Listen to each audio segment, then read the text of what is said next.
The email arrived at 9:03 a.m. on a Tuesday. Please join me in welcoming James Anderson to the engineering team. He'll be shadowing you for the next 2 weeks to learn our systems. I stared at my screen, a cold feeling settling in my stomach. After 12 years at Quantum Dynamics, I knew what shadowing really meant.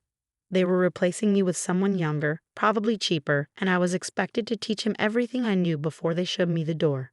My name is Sarah Mitchell, and I developed the core technology that turned Quantum Dynamics from a struggling startup into a $400 million company. Not that anyone in the current management knew that. The people who had been there at the beginning, who knew the truth about QDSecure, our flagship security software, were long gone. Victoria Kane, our new CEO, who had arrived 6 months ago full of fresh perspectives and strategic realignment plans, stood in my office doorway with a plastic smile. Behind her was James Anderson, looking uncomfortable in his crisp new shirt and trying too hard to seem confident. Sarah, Victoria's voice dripped with false warmth. James here is a brilliant graduate from Stanford. Top of his class. I know you'll show him everything he needs to know about our systems. Everything he needs to know. I almost laughed. The core architecture of QDSecure had taken me 3 years to develop, working nights and weekends in my tiny apartment, fueled by coffee and determination. The patent application I filed under my own name, before Quantum Dynamics even existed, was buried in a drawer at home, a security measure I'd taken when I first sensed the company's culture changing. Of course, I replied, gesturing to the empty chair beside my desk. Happy to help. Victoria's smile tightened slightly. We both knew this wasn't a request. In tech, when they ask you to train your replacement, refusing is career suicide. Not that my career at Quantum Dynamics had much life left anyway. James settled into the chair, tablet ready, eager to learn. He wasn't a bad kid, really, just ambitious, probably told he was getting a great opportunity to learn from a senior team member before taking over the position. I doubted they told him he was here to replace someone who had been with the company since it was 6 people working out of a converted warehouse. Let's start with the basics, I said, pulling up the system architecture diagrams. QDSecure operates on a proprietary encryption protocol. As I walked in through the surface-level functionality, my mind drifted back to 2011, when I first developed the encryption algorithm that would become QDSecure's foundation. I was 28, working as a security consultant, and had stumbled upon a way to dramatically improve encryption speeds without compromising security. Michael Torres, Quantum Dynamics' original founder, had seen the potential immediately. This could revolutionize enterprise security, he'd said, offering me not just a job but a partnership. We'll build the company around your technology. The patent had been filed and approved before I joined Quantum Dynamics. A deliberate choice on my part. I'd seen too many developers lose control of their innovations to corporate ownership. Michael had understood and agreed to a licensing arrangement that gave the company exclusive rights to use my technology while I retained ownership. That agreement, tucked away in the company's original incorporation documents, had survived 3 CEOs, 2 acquisitions, and a dozen reorganizations. Not that anyone had bothered to read those old files. They were too busy disrupting and innovating to care about history. Sorry, James interrupted my thoughts. Could you explain again how the primary key generation works? I smiled. That's actually proprietary information. Let's focus on the user-facing features first. Victoria appeared again around lunch, hovering like an expensive perfumed cloud. How's the training going? Great, James replied enthusiastically. Sarah knows this system inside and out. Yes, Victoria's eyes narrowed slightly. After so many years, I would hope so. Though sometimes fresh perspectives are what we need to move forward. The message wasn't subtle. I was outdated, resistant to change, probably too expensive. Never mind that QDSecure's core technology was my creation, that every major improvement had come from my work, that our biggest clients stayed because they trusted my expertise. Over the next week, I taught James what I could, the public-facing features, the basic maintenance procedures, the customer support protocols. But the heart of the system, the proprietary encryption engine that made everything work, that I kept to myself, not out of spite, but out of principle, some things you earn through years of work, not 2 weeks of shadowing. Victoria called me into her office on Thursday afternoon. The HR director, Paul, sat stiffly in one corner, trying to look invisible. Sarah, Victoria began, shuffling papers on her desk. As part of our ongoing reorganization, we're making some changes to the engineering department. I kept my face neutral. Here it comes. Your contributions have been valuable, but we're moving in a new direction. More agile, more innovative. We need people who can adapt to rapid change. The irony of being called inflexible by someone who didn't understand the technology that paid her salary was almost amusing. We're offering a generous severance package, Paul chimed in, sliding a folder across the desk. 2 months' pay, health coverage through the end of the quarter. I opened the folder, skimming the agreement. Standard corporate language about confidentiality, non-competition, surrendering all rights to intellectual property developed during employment. When would this be effective? I asked, though I already knew the answer. Today will be your last day, Victoria said, not even trying to sound apologetic. James has picked things up quickly, and we need to move forward with our new initiatives. I closed the folder without signing. I'll need to review this with my lawyer. Victoria's smile faltered slightly. The severance is contingent on signing today. Then I'll have to decline. I stood up, straightening my jacket. I'll clean out my desk. Sarah, Victoria called as I reached the door. I know change is hard, but this is business. No need to be difficult about it. I turned back, meeting her gaze. You're right. It is business. Walking back to my desk, I felt lighter than I had in months. James looked up as I started packing my things into a box. Are you leaving? He asked, genuine concern in his voice. Yes. Apparently, I'm not agile enough for the new direction. But I've barely learned anything about how the core system works. I paused, a framed photo of the original quantum dynamics team in my hands. Some things take more than 2 weeks to learn, James. Good luck. Victoria watched from her office as I walked out, probably congratulating herself on executing another successful strategic realignment. She had no idea what was coming. At home, I pulled out the patent documentation, the original licensing agreement, and 12 years of system documentation. Everything that proved I wasn't just another replaceable cog in their corporate machine. I called Michael Torres, who had retired to Arizona 3 years ago. They finally did it, huh? He said when I told him what happened. Yep. New CEO, new direction, same old story. They have no idea about the patent. Apparently not. Victoria Kane seems to think everything belongs to the company. Michael's laugh was bitter. You were smart to keep the patent separate. What are you going to do? I looked at the carefully preserved documents spread across my desk. I'm going to remind them that innovation isn't just about moving forward. Sometimes it's about remembering how you got there in the first place. Need any help? Michael asked. I still know some people on the board. Not yet, I said, already drafting an email to my lawyer. Let's see how they handle the first surprise. That night, I sat at my computer, looking at the administration console for QDSecure's licensing system. A small piece of code, hidden in the original implementation that only I knew about. In 3 days, when the monthly license validation check ran, they would discover exactly who owned the technology they took for granted. Victoria Kane thought she was making a smart business decision, streamlining operations by removing expensive legacy employees. She was about to learn that some legacies are worth keeping. I hit a few keys, implementing changes that would take effect when the system next checked its licensing status. Then I went to bed, sleeping better than I had in months. The reckoning was coming, and I had front-row seats to watch it unfold. 3 days after my dismissal, at exactly 3:00 a.m. Eastern Time, QDSecure's monthly license validation check ran automatically. Within seconds, error messages began flooding the system. By 3:01 a.m., every instance of QDSecure running on client servers worldwide displayed the same message. License verification failed. Patent holder validation required. I was awake, sitting at my home office desk with a cup of coffee, watching it all unfold through the monitoring system I had quietly maintained. Victoria Kane's phone would start ringing any minute now. The first call came at 3:07 a.m. from Goldman Financial, one of Quantum Dynamics' biggest clients. Their entire trading security infrastructure had gone into safe mode, halting all transactions. By 3:15 a.m., 14 more major clients had reported complete system shutdowns. My phone buzzed. A text from James Anderson. Everything's crashed. No one knows what's happening. Help?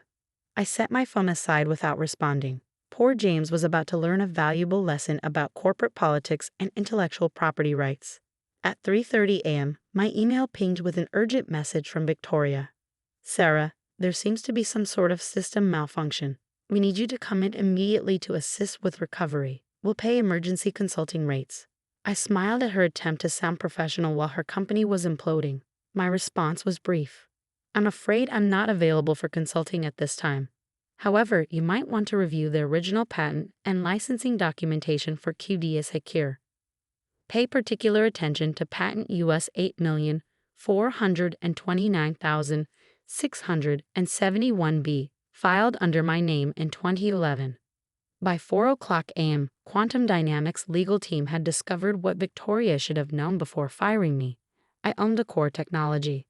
The licensing agreement gave me the right to revoke access if the company breached certain conditions, including maintaining the original developer's involvement in the system's operation. My phone rang again. Victoria's number. I let it go to voicemail. Sarah, this is completely unprofessional. Her voice was tight with barely controlled panic. You can't just shut down our entire system. Call me immediately. I drafted a quick email to my lawyer instead, copying Victoria. As the legal owner of patent US 8,429,671B and pursuant to Section 7.3 of the original licensing agreement with Quantum Dynamics, attached, I am exercising my right to suspend the company's access to my intellectual property following their breach of our ongoing operational agreement. I am happy to discuss reinstatement terms with authorized representatives. The sun was rising when my doorbell rang. I checked the security camera to see Victoria herself standing on my porch, looking considerably less polished than usual and hastily thrown on clothes. I opened the door but didn't invite her in. This is sabotage, she said without preamble. We'll sue you for damages. Actually, I replied calmly, it's asset protection. And before you waste money on lawyers, you might want to check with your board of directors. I believe they're already meeting to discuss this situation. Her face paled. The board? Yes. Apparently, several major shareholders are concerned about how a key piece of intellectual property was mishandled. Did you know that QDSecure generates 60% of Quantum Dynamics' revenue? She hadn't known. I could see it in her eyes. What do you want? She asked, her voice softer now. I don't want anything. The board of directors, however, might have some questions about why you fired the patent holder of your core technology without due diligence. As if on cue, her phone buzzed. She glanced at it, and her face went even whiter. Emergency board meeting in 30 minutes, she whispered. You should probably get to that, I suggested. And Victoria, thanks for your service. She flinched at hearing her own dismissive words thrown back at her. After she left, I received a call from Herbert Matthews, the board chairman. Ms. Mitchell, his voice was grave. We've just reviewed the patent and licensing documentation. Why didn't you mention this during your termination? Would it have mattered? I asked. Victoria Kane was brought in to modernize the company. Apparently, that meant discarding anything she didn't understand. The board has called an emergency session, he said. We would appreciate your attendance. I agreed to video conference in. No need to leave my comfortable home office for their corporate crisis. At 9:00 a.m., I connected to the board meeting. Victoria sat at one end of the table, looking like she hadn't slept. James Anderson was there too, probably to explain why he couldn't get the system working again. Ms. Mitchell, Herbert began, we find ourselves in an unprecedented situation. 17 major clients have threatened to cancel their contracts if service isn't restored immediately. Our stock price is already dropping in pre-market trading. That sounds serious, I observed mildly. Sarah, please, Victoria interrupted. Just tell us how to restart the system. I leaned back in my chair, letting the moment stretch out. The system doesn't need to be restarted, I explained. It needs to be properly licensed. As the patent holder, I'm happy to discuss new terms. Terms? Victoria's voice rose. We own the system. No, Herbert corrected her sharply. We have a licensing agreement that you apparently didn't bother to review before terminating its key stakeholder. James raised his hand tentatively. I've been trying to understand the core encryption engine, but there are parts that aren't documented anywhere in our codebase. That's because those parts are proprietary, I explained. They belong to me, not Quantum Dynamics. What you have is a licensed implementation. Victoria started to speak, but Herbert cut her off. Ms. Mitchell, what would it take to resolve this situation? I opened a document on my screen and began sharing it with the meeting. I've prepared a new licensing agreement, I said. The terms are simple. I retain patent ownership and return to Quantum Dynamics as Chief Technology Officer, with full autonomy over the technical direction of QDSecure and any derived products. Additionally, I want a complete review of recent terminations in the engineering department. Good people were lost due to age discrimination and false claims of obsolescence. The board members exchanged glances. Herbert leaned forward. And if we agree to these terms, then I can have the system back online in about 5 minutes. Victoria stood up abruptly. This is extortion. No, Herbert's voice was ice. This is consequences. Please wait outside while the board discusses Ms. Mitchell's terms. As Victoria stormed out, I caught James trying to hide a smile. The board's deliberation took exactly 12 minutes. When they returned, Herbert spoke directly to my video feed. Your terms are accepted, Ms. Mitchell. The board has also accepted Victoria Kane's resignation, effective immediately. When can you start? I pretended to check my calendar, though I'd been prepared for this moment for days. How about now? I opened my laptop's command console and entered a series of commands. Around the world, QDSecure systems began coming back online. James's eyes widened as he watched the monitoring dashboard turn from red to green. That's it, he asked. Just like that. Just like that, I confirmed. Sometimes the most powerful code is the simplest. Speaking of which, James, I hope you're ready to learn how this system really works. This time without the 2-week deadline. Herbert cleared his throat. Ms. Mitchell, the board would appreciate a full briefing on the technical architecture when you have a moment. We want to ensure nothing like this happens again. Of course, I agreed. Though I suggest we start with a review of the company's intellectual property management policies. After all, innovation isn't just about creating new technology. It's about respecting and protecting the innovations you already have. As the meeting ended, I sat back in my chair, allowing myself a small smile. In 3 days, I had gone from discarded employee to Chief Technology Officer. But more importantly, I had reminded Quantum Dynamics that true innovation doesn't come from flashy MBAs with buzzwords. It comes from the people who build, maintain, and understand the technology that makes everything possible. My phone buzzed with a message from James. Does this mean I still have a job? Yes, I replied, but now you'll be learning from me properly, not just shadowing. Hope you're ready for some real engineering. Outside my home office window, the morning sun had fully risen. Somewhere across town, Victoria Kane was probably clearing out her office, learning her own lesson of the danger of underestimating legacy employees. But my work was just beginning. I had a company to rebuild, a culture to fix, and a new generation of engineers to mentor properly. After all, that's what real innovation looks like. 6 months into my role as CTO of Quantum Dynamics, I sat in what used to be Victoria Kane's office, reviewing the changes we'd implemented since that dramatic night when QDSecure went dark. The wall that once displayed Victoria's MBA and corporate awards now showcased something far more meaningful: patents and technical innovations from our engineering team. The company's transformation had been dramatic, but not in the way Victoria had envisioned with her strategic realignment. We hadn't become more agile by discarding experienced engineers. Instead, we'd grown stronger by recognizing and nurturing talent at all levels. James Anderson, whom Victoria had hired to replace me, had turned out to be an excellent engineer once freed from corporate politics. He now led our development team, having learned the true complexities of QDSecure's architecture. More importantly, he'd learned the value of respecting experience over buzzwords. Sarah? He appeared in my doorway, tablet in hand. You're going to want to see this. He handed me the tablet, displaying a news article. Former Quantum Dynamics CEO Victoria Kane's new venture files for Chapter 11 bankruptcy. I skimmed the article, noting how her attempt to launch a competing security software company had failed spectacularly. Apparently, investors had been skeptical of a CEO who had managed to lose control of her previous company's core technology. "Karma's interesting, isn't it?" James commented. "It is," I agreed, handing back the tablet. "Though I prefer to focus on what we're building rather than others' failures. How's the new encryption protocol coming along?" His face lit up. "Actually, that's the other thing I wanted to show you." The team's made a breakthrough. I followed him to the engineering floor, which looked vastly different from 6 months ago. Gone were the sterile cubicles Victoria had insisted on. Instead, we had collaborative spaces, testing labs, and walls covered in whiteboards filled with complex algorithms.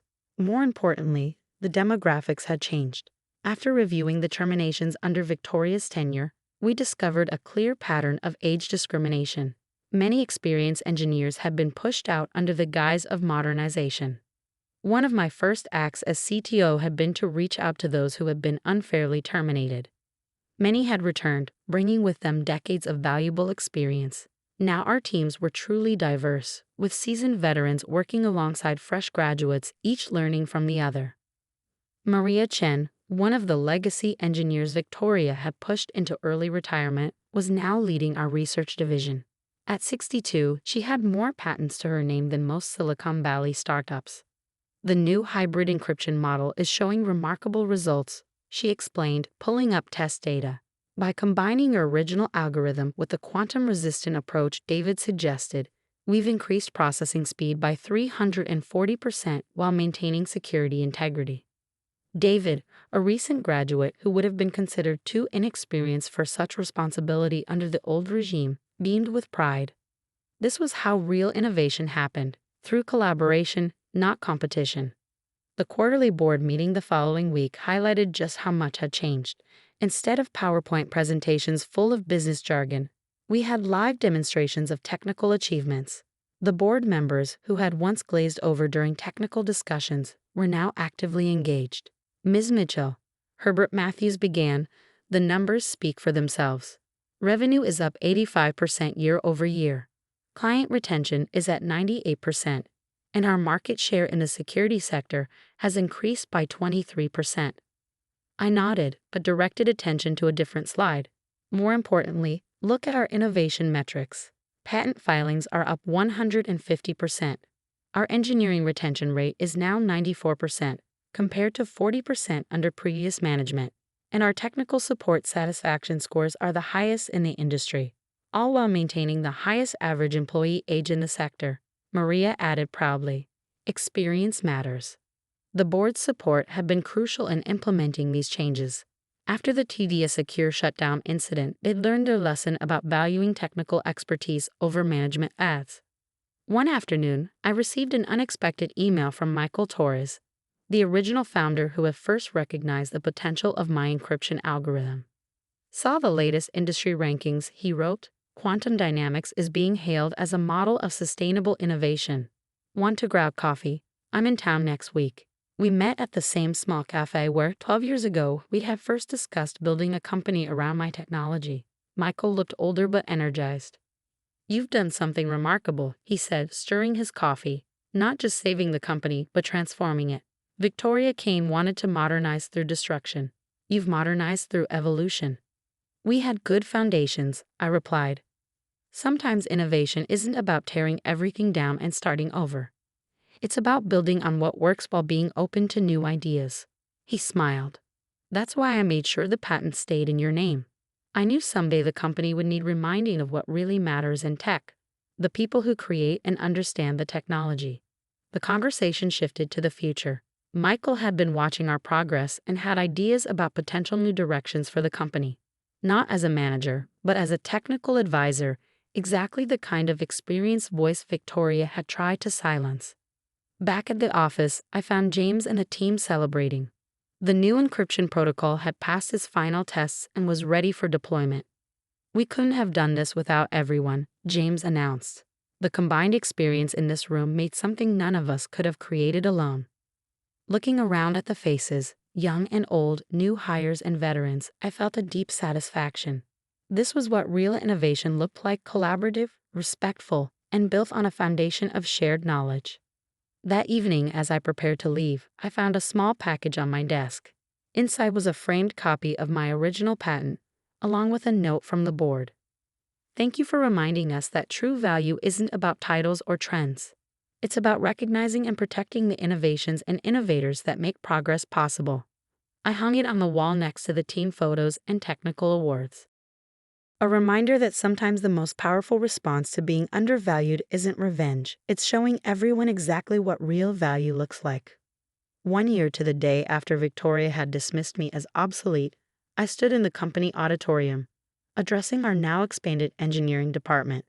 The audience included not just our local team, but video feeds from our new development centers worldwide. A year ago, someone decided that experience was a liability and innovation meant discarding the past. I began.